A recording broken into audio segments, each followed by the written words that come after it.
Reverend Lennox Yearwood, thank you for appearing on the UpTake. Welcome to Vegas. What brings you to Netroots, and what are you finding here? Well, Netroots is exciting. I mean, it's how we're going to do our movement in the 21st century. We're going to do our movement via Twitter, via Facebook, via YouTube. As I've said before, the revolution may not be televised, but it will be uploaded. So, and I think this is what this is about, but it's also very serious because we're going to have to figure out a way to communicate to our community and our people to get information very quickly. The channels of media are beginning to shut down on us. And so we're going to have new ways of communicating. It might be from in the Bay with Oscar Grant to about where the rally is going to be. It might be in Florida, it might be in New Orleans. We're going to figure out ways to communicate, but also tell the story. And why Netroots is so important to me is very similar to what Jet magazine was for the civil rights movement in 1955, because they were bold enough to show the pictures of Emmett Till. As hard as that was at that moment, that is really was the catalyst for the civil rights movement.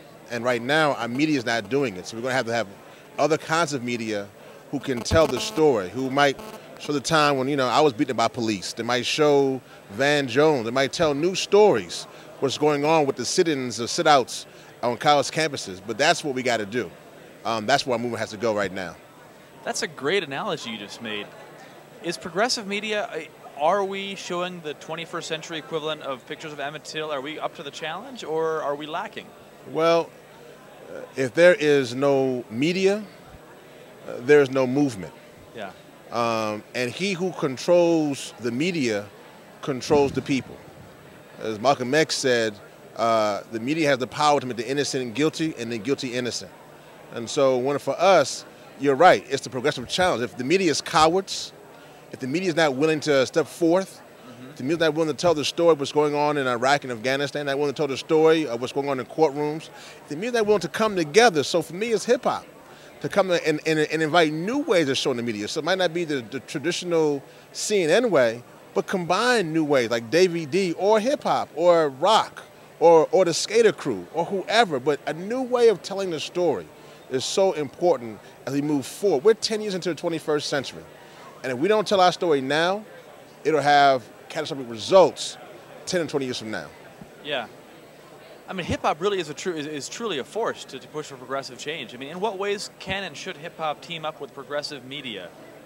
Well, it should be the same, really. Hip-hop and progressive shouldn't be, either or. It should be your hip-hop, and then you should be progressive. Yeah. And so I think, though, the way that hip-hop can team up, first of all, hip-hop is black, it's white, it's brown, it's yellow, it's red, it's male, female, it's atheist, it's theist, it's hip-hop.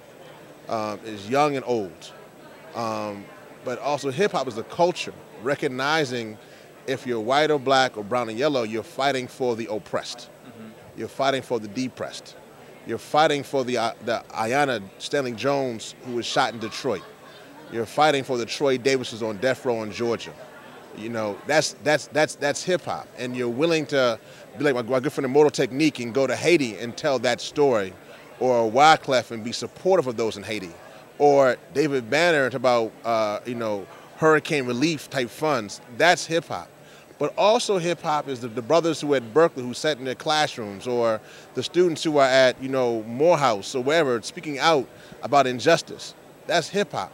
So progressive needs to be able to say, then how can we give them resources and infrastructure to continue to tell that story? So they're not, piecemealing it. There's no kind of kiddie table, because it's not in the progressive movement, you get this kiddie table mentality. You get this you get the youth table or the youth wing, and it's kind of like you really aren't making the decisions. You're really not giving the keys to the car. What our movement must do, recognize that Dr. King was 39 when he died, that we must now give the keys to our movement, not in some kind of holding it back way, but give the keys to our movement, say, here are the keys. If you fail, we fail. If you succeed, we succeed. Don't go out to our people in charity, but in solidarity. You are in charge of this movement. You are in charge of this conference. You are in charge of organizing and mobilizing our communities. Then you'll see a difference. But long as this kiddie table mentality, so you have hip hop or youth or rock or, you know, whatever that might be, but the real work gets taking place someplace else, we won't be successful. Yeah. Before he was President Barack Obama, he was community organizer-in-chief Barack Obama, as Amy Goodman likes to say. He was embraced by the hip-hop community, by the progressive community. Now, of course, he's the power. You know, he's the commander-in-chief in two wars. I mean, how should the hip-hop community treat President Barack Obama right now? Well, President Obama has always been a politician. Yeah. And the same way that I mentioned earlier with John Conyers. John Conyers was my mentor. And, you know, I was in the Air Force speaking out against the war, and I wanted to call for impeachment. And so I literally got arrested in John Conyers' office. And so I think that if President Obama is doing what we want him to do, we should celebrate. If he's not, we should speak truth to power, no matter what color power is, no matter who is in charge of that power. If we're truly a progressive and truly true to our cause, it should not matter if President Obama is pushing forth wars that we don't like. We should be willing to chain ourselves to the White House gates, no matter what. If he's doing things that we like, then we cheer. Because it's not about Democrat or Republican, it's about humanity. This is where we got to move. So this kind of immature kind of policy, we can't upset, you know, the president, we can't upset Democrats, that's ridiculous. Our job is to discomfort those who are comfortable because our people don't find comfort. That's our job. And so as long as we stick to that script, then we'll be okay. But we begin to kowtow and bend over and do anything because it's, you know, a poll or policy or the president. The president doesn't want that. The president knows my opinion. And I'm invited to the White House more than anybody. Yeah. Specifically, tell me about what you're up to here at Netroots Nation, what your role has been, whom you're speaking to, what you're learning. Well, I just got here. I mean, I like Netroots Nation. These are comrades. I feel good here. I love to hear other people's stories. I think most people who are here are fighting for justice. They just didn't. You don't just get into this because you want to get into it. Normally, you've seen something. You've seen the guy in the street who has no money. You know, you've seen that sister, that brother getting harassed by police. You know something is wrong, and you want to use your skills and get to tell that story. So for me, that's me. I mean, you know, hey, I was an African-American middle-class officer in the Air Force who's now hip-hop, you know, against wars because I saw the injustice. And so here there's a unique kindred spirit that I feel here at Netroots Nation, that you have people who have seen the injustice, who have cried when they felt powerless against those in power, who recognize that the game is simply organized money versus organized people, and we got to come together. And I think that we're tired of seeing people hurting, and we need to come together. And so when you have that, there are a lot of people here who might be here for, you know, resume or looking for a job, and, you know, there's always going to be time card activists. That's actually one of the hardest things about our movement right now. We have too many people who are in this movement simply from 9 to 5. And when 5 o'clock comes, they leave. But there's still activists who still want to fight for people, who want to fight for the cause. And that's what I feel here at Netroots Nation. Tell me about the Boycott Arizona hat you're wearing. Well, definitely. Well, it's solidarity. I mean, it's you know, what's going on in Arizona is our Jim Crow moment for the 21st century.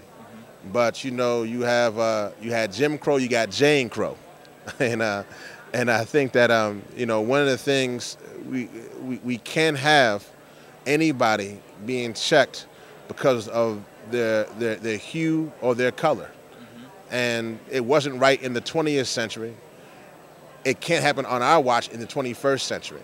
And so for all of us, either hip hop or progressive or whatever, we got to fight back. We're going to put our lives on the line and our bodies and, you know, everything, because if we allow for this injustice to continue, for people to want to talk about putting landmines in the desert or putting up fences or pulling over, or just causing that person to feel not less than human or not less or American, we got to stand up. So, but it's a lot different though, because it's much more sophisticated. Because see, Jim Crow in the 20th century, that dealt with, you know, the straw hat and the straw in the mouth and the straw hat. The Jim Crow that we got to fight against, you know, is much more sophisticated. They can't use policy. Yeah. So we now have to recognize that we just can't go there and just march. Marching is good. We might have to do a march, and we might have to boycott Arizona, and make them feel in their pockets. But we also got to know that he who shapes, either you shape policy or policy shapes you. And so we got to recognize that we got to be in Arizona to also push back against this new Jim Crow, which uses policy to disenfranchise our people. And so we got to be much more sophisticated. So this, you know, it's so important. It's one of our many causes right now in this new century. What's next for you when you leave here? What's on your mind in the forefront the next few weeks, months? Well, I mean, you know, this has been an amazing year. You know, we start off with Haiti, yeah, and people are still hurting, intense. We have foreclosure, Oscar Grant, Sean Bell, people here in Vegas who are unemployed, crazy. There's a lot of work to be done. Congress is not listening. We were pushing for comprehensive clean energy and climate legislation, and because of getting too close to political season, they pulled back. Yeah.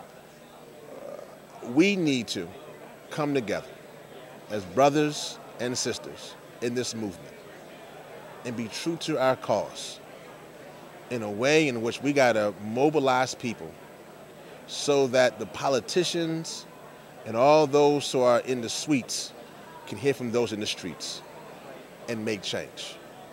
This is our moment. This is our time. And you know, 2110, none of us will be here. 100 years from now, none of us will be here. But this tape, if they're watching it, and we fought, and they can breathe, and we fought for our environment, we succeeded. If they're watching this tape, and the Gulf Coast is not a Dead Sea, we might have succeeded. If the death penalty is repealed, and they're not creating prisons from third graders and putting black boys and black girls in prison, we succeeded. That's the difference. That's our moment now. So 100 years from now, when all this is all said and done, and this is all over, then we would have made a difference for the next generation. This is what is our time, this is our moment, this is our cause. What we must do now. I would say power to the people. Yeah. Thank you for your words. Thank you for appearing.